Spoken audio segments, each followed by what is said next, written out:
Hello, everyone. My name is Harold Leishman. I'm a senior investment advisor with CG Wealth Management here in Vancouver, and we're going to do a little Q&A with Andy Duncan of Boardwalk. I do own shares in the company personally and for clients, so I'll disclose that up front. Boardwalk is a software provider. It's a bit of a niche. I'm going to steal from Mike Stevens, an analyst at Echelon, sort of a quick synopsis of what the company does. Boardwalk is an enterprise software as a service provider designing collaborative data management solutions to greatly enhance efficiency, data governance, and actionable insights across both structured and unstructured information.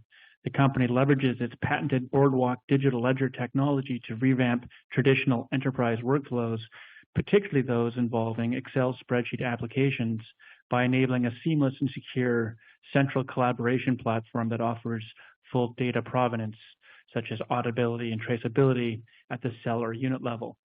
That's a pretty succinct, I think, explanation, although not always terribly clear. The company boasts a truly impressive list of blue chip clients, Andy, Estee Lauder, Apple, Coca-Cola, Ernst & Young. On the one hand, I think it really demonstrates the quality of your product. The companies you're engaged with are as large as some small nations, and it's unlikely they would risk their supply chains, et cetera, on a company the size of Boardwalk. On the other hand, can you talk about what it will take to accelerate the expand part of your land and expand strategy, or conversely, how can you accelerate the filling of your pipeline to add more companies like that? Sure, Harold. Thank you very much, everybody, for inviting me here, and Harold for doing the interview. Yes, Boardwalk has a large number of Fortune 500 companies. We're very proud of that. We do have a strategy that we call land and expand. Our solutions are effectively run off of a platform. We license the platform on a right to access basis on an annual basis to large companies. And within that platform, the companies can do a lot of things around data management and helping them to better understand all of the data that flows into these large organizations. About 80% of the data in any large organization today is what's called unstructured. And if you think about what really is going to drive the future of technology within any organization, it's really the data. We kind of call it fuel. And if you can understand that data better and be able to harness it and make decisions faster, you're going to improve your business. So off of that, we have a platform that we sell, license. And once we get into a company, and they start to realize the ROI and the benefit of what we can do for them, helping them better understand this information flow, we then land and expand across the organization into different business units and solve additional problems across the organization. An example would be a company that we have, Estee Lauder, very large cosmetics manufacturer out of New York. We started with them a couple of years ago, about an $85,000 ARR. They're now over $400,000 ARR on an annual basis and continuing to grow. So that's a great example of you get in, you prove the value, you land, you expand, and you continue to get your product throughout the organization. Okay. And what about adding additional businesses? It must be a very slow sales cycle for some of these large companies.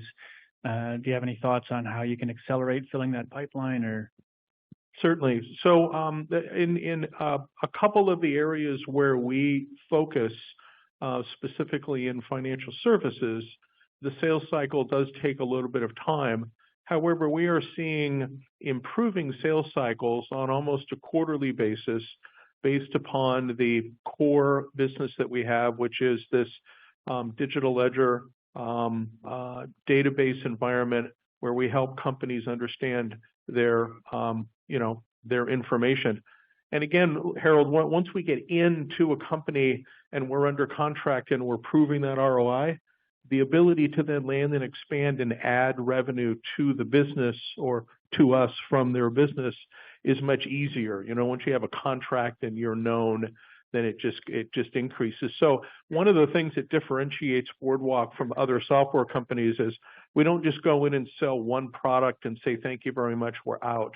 We're selling a platform that allows us to be able to build revenue over a long period of time in a land and expand mode within that particular organization.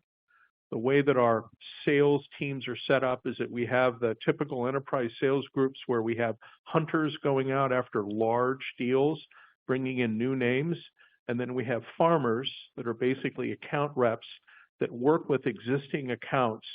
Every day they're in there talking to them, what's next, what do we do next, we think we can help you here, and then that helps to be able to build that revenue stream. One thing that people ask, Harold, is about revenue growth. We just heard Paul talking about revenue growth, how important it is. The core business that I'm just talking about here, 32% revenue growth on an annualized basis. So that particular piece of our business is growing very nicely. We'd like it to be more, of course, and we wake up every day thinking about ARR and how do you build it and how do you increase revenue not only from existing customers but also land new customers. Yeah, and thanks for sort of introducing the I guess the Velocity product, which you're selling to financial institutions. We're not talking about who the client is, I assume. No. Well, we can. I mean, you know, the client is Citibank. It's pretty well known out there. They've asked us not to publicly announce it, but everybody knows. So why hold back, Harold? And they've been, you know, plagued for ages and fined significantly over the years for being unable to keep track of their, I think, leverage and loan risk. This sale was made through a partner. Can you sort of explain to me how the partnership works at a financial level, how many sales partnerships you might currently have, and we can sort of go from there. I think that's one of the more exciting aspects of the business. I mean, it is actually. I would say that there's kind of two things to talk about with regard to growth beyond just the 32% growth that we're now recognizing in our land and expand strategy. And the first one is the financial services business that we're involved in. And I'll give you kind of a 2-minute story of how all this happened. I was in London. This was 4 years ago, giving a presentation to the financial services worldwide team from a company called HCL. HCL is a $10 billion New York Stock Exchange traded company that focuses on IT services for banks. And I gave a presentation, and lo and behold, 2 years later, they call back and say, you know, that presentation that you showed us about how you guys can manage spreadsheets in a large volume and turn them into a compliant enterprise application, basically the first company to ever put a database behind a spreadsheet. We have a client that's in a little bit of trouble with the U.S. Treasury and the OCC. They've been penalized, and they've hired us, HCL, to help them come up with a solution that will solve this. So they brought us in, said, would you be interested? We had never pursued the financial services industry because as a small company, you know, you got to put your arrows where you're going to have the best chance of winning. And in this particular case, this is a big market, and we just decided not to go after it until this deal was brought to us. Come to find out that the solution that we have was a complete perfect fit. We did no R&D in order to bring this solution to the bank, which was a great value. We started having meetings with the bank, and lo and behold, they have a tremendous need for what we have. And based upon that, we started out with a deal that was going to be just in one business unit in the bank, and we ended up going across the entire bank platform with deals signed by their CIO and their chief data officer, and we're now rolling out across the bank to be able to help them solve this massive problem that they have with regard to automating and getting all of their spreadsheets into compliance. How long will that take? How long does that process take? I mean, that sounds enormous. It's enormous. It's a very big problem. and it's not something that you just snap a finger and say, here's the software, bang, because there's people involved and there's history involved.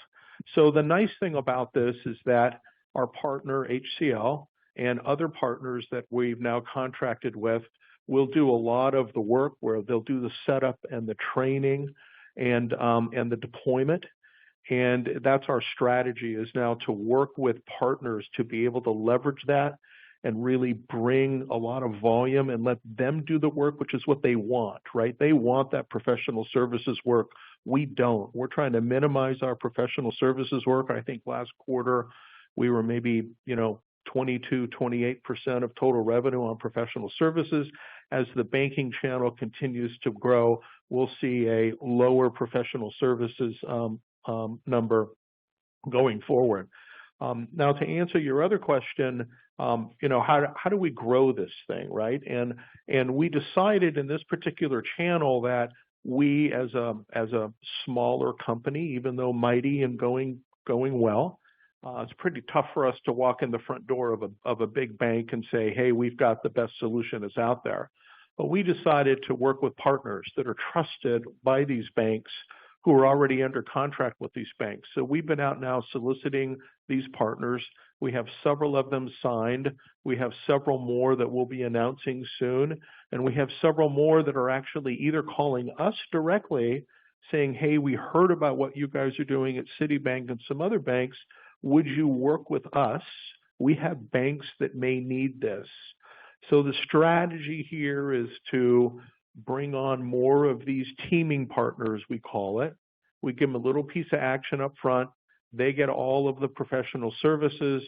We have a direct contract with the bank on the license. We're running a little more than 90% on our gross margins, so it's a wonderful addition every time we can bring on a bank. And off we go. So we're hoping, Harold, that over the next few quarters and next year or two, we're going to be able to add a significant number of banks to our customer list, and we're really hoping that that's going to continue to grow, and we think that's going to be a great growth engine for the company.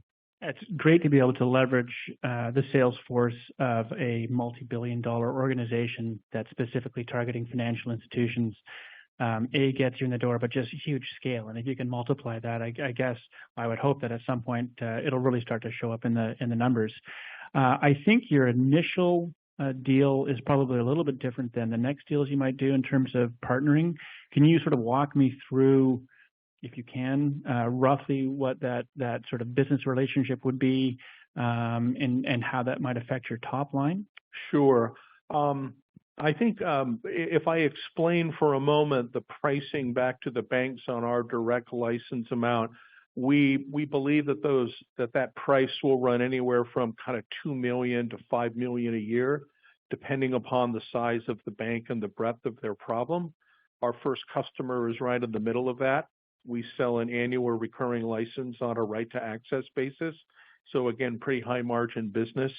With regard to the partners, again, we let the partners make all the money on the delivery and the setup and all of that. And then we do pay them a small fee that then allows them to participate and stay engaged over the first few years with regard to the license. I won't disclose what that is, but it's definitely enough to get their attention. It's also enough to get them to walk us in the front door of a bank and say, I partner with this company, I work with them, I know you have this problem, let's go solve this together. And so off we go. Challenge in this market, Harold, as you know, is that banks move a little bit slower than some other companies, and so the sales cycles on these are long, but once you get them, they're sticky and they're very valuable. And we've got a few that are on the pipeline moving along very nicely. Does the partner HCL, do they have an idea of how long it'll take them to deploy across Citi? Sure. Again, because we're dealing with people and because we're dealing on orders of magnitude of tens of thousands of these spreadsheets, and just to give you an example of the size of this, very typically you'll have a spreadsheet that's been built over 8 or 10 years in these banks. And they're collecting information from maybe 50 different people or business units. And during a week, you might have a person that has to aggregate that data, cut and paste it, and feed it into a master report that then gets delivered to the CFO to basically state a position of a particular piece of business or a business unit that they have, okay? We've had interviews with people within the bank where they say, what used to take me 3 days to aggregate this data now takes me 15 minutes with Boardwalk. So not only are we improving the compliance side of this dramatically, but we also are improving the process by which people can actually get their work done, which is a very big value add in the organization. Now, to directly answer your question, some of these spreadsheets that can be complicated, 1,000 formulas, 50 macros, 50 people involved across business units, can take a week to 2 to deploy on our platform. Some of them might take a month or 2, but that is comparing us to other solutions that they've been working on for years trying to solve this problem, where it's not weeks to months, but it's literally quarters to years to be able to go and transform that spreadsheet into an actual application, as opposed to our system of just absorbing the spreadsheet and allowing the users to keep using the spreadsheet. But behind each spreadsheet or group of spreadsheets is a license. That is correct. By people, and it must be incredibly sticky once it's in there. That's correct. As I said, these large organizations move slowly. Can you speak to or define the ROI for your clients? And I think about Citi. I mean, they had a $400 million fine for non-compliance, so paying $2 million a year to be compliant. The ROI there seems off the hook. But generally speaking, can you speak to your return on investment for your clients? Sure. We have a limited amount of time. And so what I'd like to do on the ROI side, Harold, if it's okay, is move over to the third part of kind of the third leg of the stool of Boardwalk, where we have our existing business with the digital transformation. We have the banking business, and then we have a product that we have that is around supply chain visibility with a predictive analytics engine. And within that particular product, our first customer was Meta. And you guys may say, what's Meta doing with a supply chain visibility product? Meta bought Oculus for several $billion, and they're actually getting into the B2C business with products. As an example, from an ROI standpoint, Meta gets in around 500 purchase orders a month. Each of those purchase orders are worth about $200,000 for one product line. So it's $1 billion a month in revenue, okay? When you take a look at 24 major KPIs in that business, one of them is called fill rates. So when I get a purchase order in, what percentage of those purchase orders am I actually filling? Am I getting either onto the shelf or out to a customer? And typically we see companies that are in the 94-95% range of fill rate. And with our supply chain visibility product, we can actually greatly improve the fill rates for companies and move it from 94 to 95% up to 98, 99%. When you do the math and you say 4% on $1 billion per year, that is or per month, that's a significant ROI based upon what we charge for our product. So I'm very happy to go deep with anybody later on about specific ROIs in each of the 3 areas where we focus, but they are fairly significant. Okay, thanks. And we've been talking for a number of years now.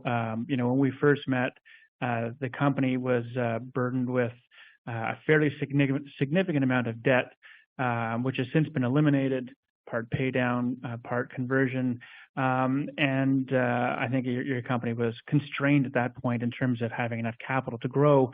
Are you adequately funded to continue your current growth trajectory for your SaaS product, your SaaS offering? Yeah, so the answer is yes.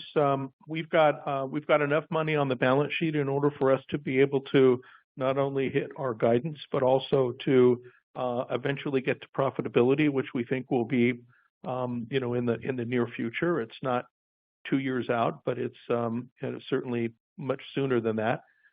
We are continuing to be constrained with regard to growth as we're driving toward profitability. If we certainly had more capital, Harold, we would be able to grow the business significantly faster. And so again, we go back and forth on that all the time. Okay. What are the key metrics investors should be looking for on a go-forward basis to sort of gauge your success? Well, when I take a look at kind of the core principles of the business, the technology is rock solid, 6 patents, another 7 that are pending. We've got over 20 of the Fortune 500. Companies like Apple and Meta and Citibank don't adopt unless the technology works. Key part now is execution, and that's what we're all about. And as I stated earlier, we wake up every day thinking about how do we add ARR and value to the organization that then drives, obviously, value for my investors, my employees, and my customers. Perfect. Should we open it up to questions? Sure. Any questions in the audience? Yes. Regarding your sales strategy to replicate your success story with Citibank and partners HCL, how do you look to? You want to repeat the question? Sorry, because it's live feed. Can you not hear me? It's a live feed. Yeah. Yeah. Thank you. Just concerning your replicating your experience with HCL in partnering in order to expand your sales efforts and success. What's your strategy for approaching partners? Is it a case of cold calling? How do you identify suitable partners and so on? Because they might be in different verticals than yourselves, I'm assuming. Yeah, it's a great question. When you take a look at, let's say, the competitors for HCL, we originally targeted the 15 top competitors to HCL who are focused in the financial services space. One of the big advantages that we have is that we have an operation in Mumbai, India. We've had there for 12 years. They're all our own people. Most of these IT services companies have got huge operations, if not are based in India. And so the ability for me to get somebody in an office in Bangalore in 2 hours to do training is a huge advantage over trying to work that from North America. That's one. 2 is that we've actually had inbound calls now from partners that are saying, we hear what you're doing with Citibank. We hear what you're doing with some other banks. We're very interested in partnering with you. Would you consider bringing us on as a partner? Now, this has never happened to us before like this. And so when that starts to happen, you know, you start to build a good reputation with regard to your technology solution in the marketplace. When they start to call, it's a good thing. And then we also, yes, we are directly soliciting all of those companies. So think Capgemini, think Infosys, think LTI.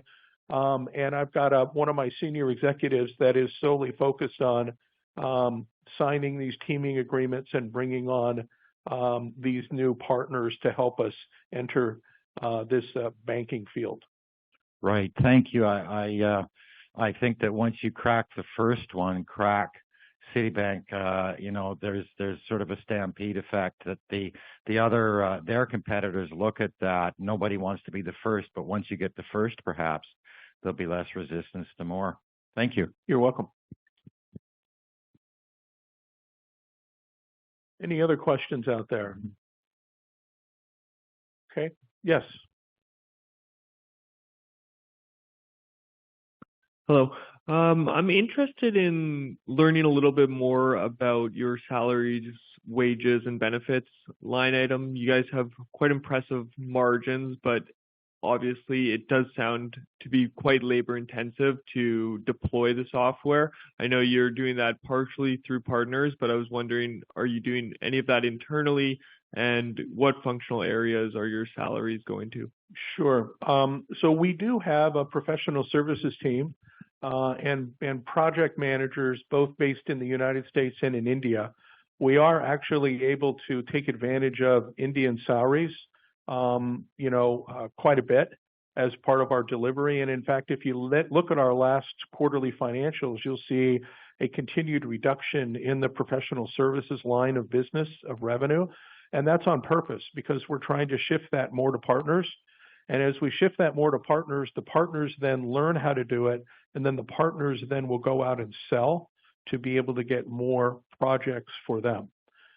With regard to the salaries, I think that the salaries are very commensurate with normal salaries that we have. Both we're out of Silicon Valley and also in India. And I think you should probably see a very steady line of salary expense over the past year or two, with other than just some merit increases that we do once a year as part of general good practice in business.